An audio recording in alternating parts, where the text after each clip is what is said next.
Assalamualaikum, ketemu lagi dengan saya Mr. R. Pada pembelajaran kali ini, kita akan membahas mengenai perkembangan model atom. Nah, sebelum itu, kalian harus mengingat kembali apa itu atom.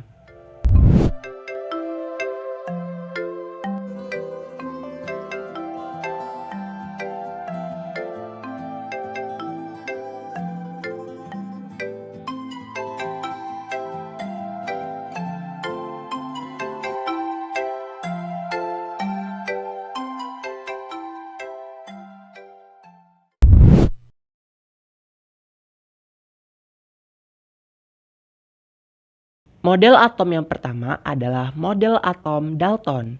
Ia adalah ahli kimia dari Inggris. Sekitar tahun 1808, Dalton mengemukakan sebuah teori yang dikenal sebagai model atom Dalton. Ia adalah ahli kimia yang mengemukakan teori atom berdasarkan pemikiran konsep atom Demokritus yang sesuai dengan hukum kekekalan massa dan hukum perbandingan tetap. Pada tahun 1808, Dalton merumuskan teori atom sebagai berikut. Pertama, semua zat tersusun oleh atom yang tidak bisa dibagi lagi menjadi bagian yang lebih kecil. Sebagai ilustrasi, pada kubus berikut, jika bagian pojok diamati, sebenarnya tersusun oleh beberapa partikel kecil yang disebut sebagai atom. Menurut Dalton, atom berbentuk bola pejal yang solid. Kedua, unsur merupakan zat yang tersusun atas atom yang sama. Atom yang sama akan memiliki sifat yang sama. Atom yang berbeda akan memiliki sifat yang berbeda. Sebagai contoh, semua atom yang berwarna ungu ini akan memiliki diameter yang sama, volume yang sama, dan massa yang sama. Sedangkan atom B berwarna merah memiliki ukuran dan massa yang berbeda bila dibandingkan dengan atom A. 3. Senyawa merupakan zat tersusun atas gabungan dua atom atau lebih dengan perbandingan tertentu. Seperti uap air yang molekulnya tersusun atas atom O dan atom H. 4. Reaksi kimia merupakan penyusunan ulang atom-atom dalam zat bereaksi menjadi kombinasi yang berbeda. Atom tidak dapat diciptakan atau dihancurkan dalam suatu reaksi kimia. Sebagai contoh, 2 molekul gas metana dan 4 molekul gas oksigen akan bereaksi membentuk 2 molekul gas karbon dioksida dan 4 molekul uap air. Kelebihan dari teori ini mulai membangkitkan minat terhadap penelitian mengenai model atom. Namun, teori Dalton belum mampu menerangkan bahwa larutan dapat menghantarkan arus listrik.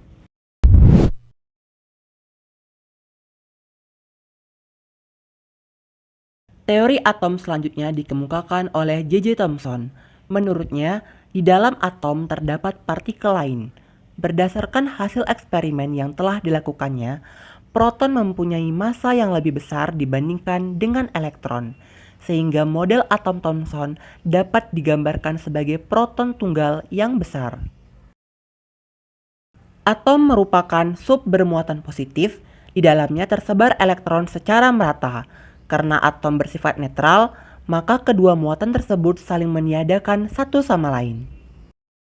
Model ini mirip dengan roti kismis, di mana kismis merupakan elektron dan rotinya mempunyai muatan positif, sehingga model atom Thomson juga dikenal sebagai model roti kismis.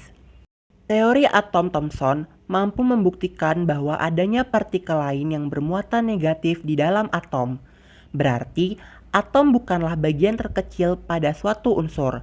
Namun, Thomson tidak mampu menjelaskan susunan muatan negatif dan positif yang terdapat dalam atom tersebut.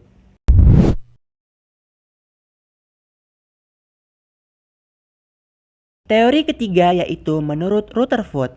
Pada tahun 1910, bersama kedua orang tuanya, ia melakukan percobaan yang dikenal dengan hamburan sinar alfa terhadap lempeng tipis emas. Dari hasil pengamatannya, ditemukan bahwa sebagian besar partikel alfa mampu menembus lempengan emas tanpa dibelokkan. Dari percobaan ini, Rutherford mengemukakan bahwa atom terdiri dari inti atom yang sangat kecil serta memiliki muatan positif serta dikelilingi elektron yang bermuatan negatif. Elektron merupakan partikel bermuatan negatif dan benda yang bergerak melingkar memiliki percepatan sentripetal.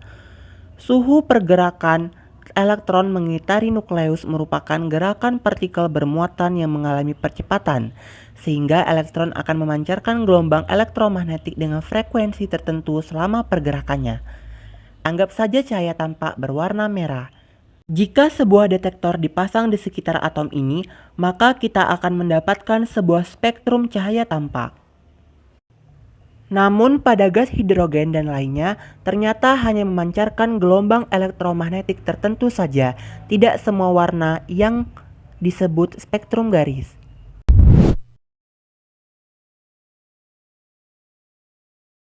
Teori keempat yaitu menurut Niels Bohr.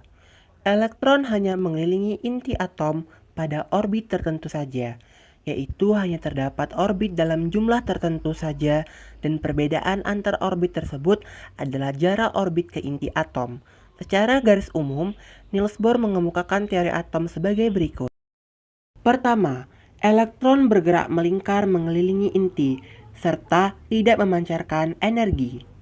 Kedua, elektron mempunyai satu set orbit tertentu yang disebut kondisi stasioner.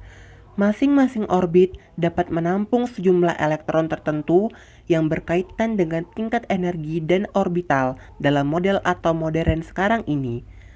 Selama elektron berada pada orbitnya, energi yang dimilikinya akan tetap dan elektron tidak memancarkan energi apapun.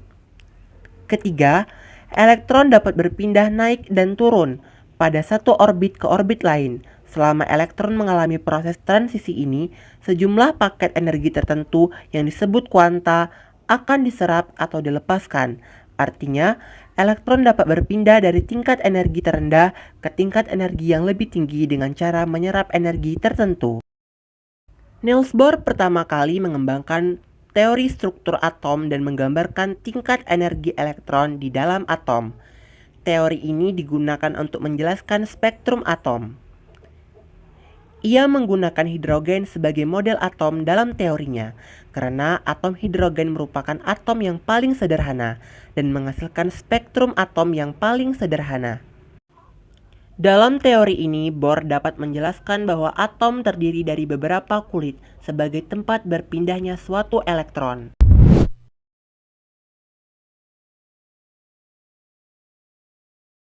Model kelima adalah model atom mekanika kuantum. Model ini ditemukan oleh Erwin Schrödinger. Posisi elektron di dalam atom tidak dapat ditentukan dengan pasti, hanya dapat diperkirakan kemungkinan ditemukannya elektron pada suatu tempat yang disebut dengan orbital. Teori yang dikemukakan Erwin Schrödinger ini berhasil menyempurnakan kelemahan yang ada dalam teori Bohr dan membuka pemahaman baru mengenai struktur atom.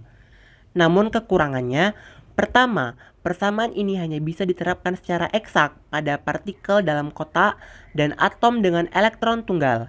Kedua, sulit diterapkan pada sistem makroskopis dengan kumpulan atom.